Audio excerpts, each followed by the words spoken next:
Now, shifting gears, India is on course to take pole position as the fastest growing major economy in the world, beating out China. And as our Kim Ji-yeon explains, the rapid growth pace is not just coming on the back of the country's reform drive, but also slowing growth in China. Leading financial institutions, including the International Monetary Fund, say this year India will post a faster growth rate than China for the first time in 16 years. China has fallen away from two-digit growth and is busy unveiling a series of expansionary measures to try and maintain its growth rate at around 7%.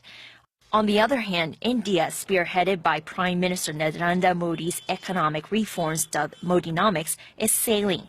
The IMF projects India's growth rate to reach 7.5% this year, thanks largely to an anti-corruption drive and measures that aim to attract investment to the country's manufacturing and infrastructure sectors.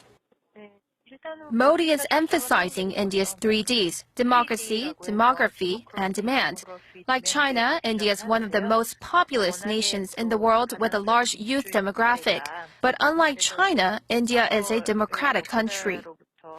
As of 2010, 19% of the Indian population were between the ages 15 to 24. Despite these conditions, the researcher cautions that a shift towards economic powerhouses depends entirely on the government's commitment to carry out its economic reform plans. For now, it seems that the Indian central government is super motivated. It announced plans earlier this week to boost infrastructure spending by $11 billion this financial year, on top of its original plan to spend $137 billion on its railways over the next 5 years.